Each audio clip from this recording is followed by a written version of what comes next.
Assalamualaikum warahmatullahi wabarakatuh. Alhamdulillahi rabbil alamin. Wassalatu wassalamu ala asrafil anbiya'i wal mursalin Sayyidina Muhammadin wa ala alihi wa sahbihi wa barik wassalim. Amma ba'du. Alhamdulillah, Bapak Ibu guru yang saya hormati, kita sudah sampai di penghujung bulan Ramadan. 10 hari bulan Ramadan. Semoga kita dapat memanfaatkan momentum ini dengan semaksimal mungkin, dan semoga kita ditakdirkan Allah untuk dapat bertemu dengan bulan Ramadan di tahun-tahun mendatang. Amin amin ya rabbal alamin. Pada kesempatan pada hari ini saya akan menjelaskan tentang Ramadan sebagai bulan tarbiyah, khususnya bulan pendidikan. Yang akan saya garis bawahi di sini adalah pendidikan orang tua kepada anak. Jadi ini kita sebagai guru, jadi apa saja yang harus kita lakukan, terutama kita sebagai orang tua terhadap anak-anak kita. Saya akan membacakan hadis Rasulullah SAW. Qala Nabi sallallahu alaihi wasallam, "Ma nahala walidun waladahu afdala min adabin hasanin." Bahwa sesungguhnya Nabi Muhammad sallallahu alaihi wasallam bersabda, tidak ada pemberian seorang ayah untuk anaknya yang lebih utama daripada pendidikan atau tata krama yang baik.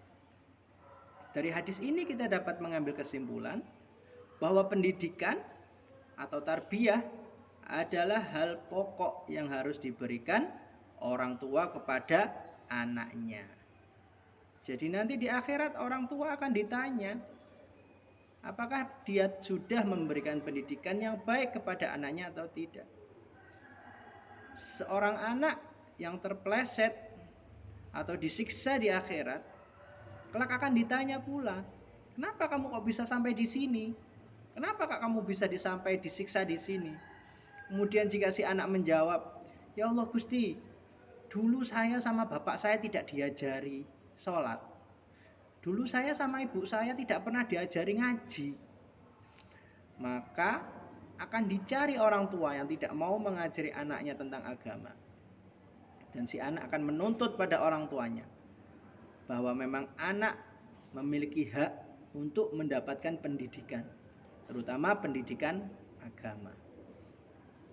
Jadi itu adalah salah satu hadis yang mewajibkan kita memberikan pendidikan agama kepada anak kita sejak dini. Kemudian di hadis yang kedua, Rasulullah SAW bersabda, wa qala alaihi salatu wassalam, akrimu auladakum wahsinu adabahu. Kanjeng Nabi Muhammad SAW bersabda, muliakanlah anak-anak kalian dan ajarilah mereka tata krama. Jadi hak anak yang kedua selain diberi pendidikan yang layak adalah dimuliakan. Bagaimana cara memuliakan anak-anak? Ada suatu kisah tentang Mbah Yai Hamid Pasuruan, seorang wali besar yang banyak orang sudah mengenal beliau. Beliau itu kalau sama anak kecil boso, nggih, cara bosone boso, cara Jawane boso nggih. Jadi arek cilik niku dibasani, "Ngapunten, Dek, niki wau sampun dahar napa dereng?" Sama anak kecil seperti itu.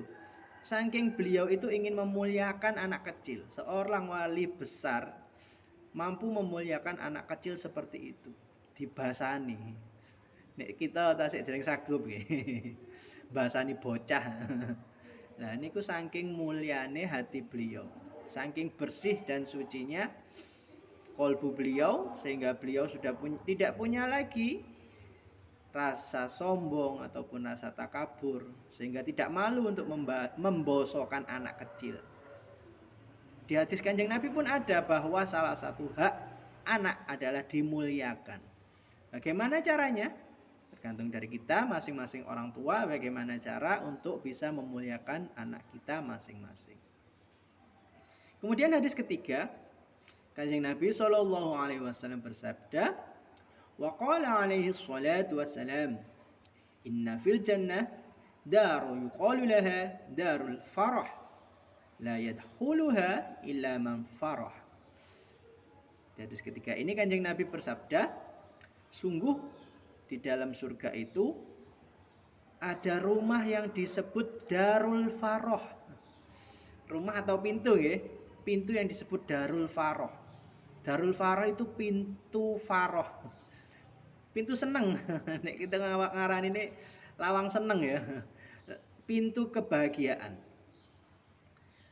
Darul Faroh la yadkhuluha illa man farahas sibyan. Yang tidak akan bisa dimasuki seorang pun kecuali man farahas sibyan. Farahas sibyan niku wong sing senengane nyenengno arek cilik. Jadi tidak ada pintu yang dapat dimasuki seseorang kecuali orang itu suka membahagiakan anak kecil ya. Ya kita sebagai guru ya, kita gurunya muridnya juga banyak ada yang kecil ada yang besar ya. Kita muliakan anak-anak kita senangkan anak-anak kita, insya Allah kita termasuk orang-orang yang berhak masuk ke Darul Faroh atau pintu kebahagiaan.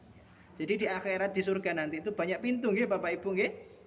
Mungkin juga sudah sering dengar ada yang namanya Darul Royan, ada pintu Royan, pintu orang yang suka puasa.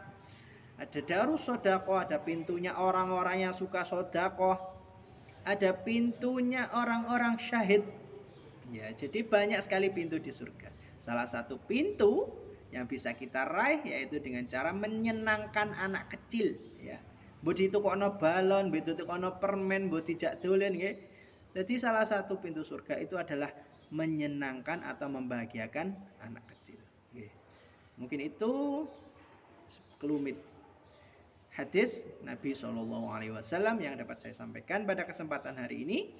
Atas kurang lebihnya saya mohon maaf. Terima kasih. Wabillahi taufik wal hidayah wa ridha wal inayah.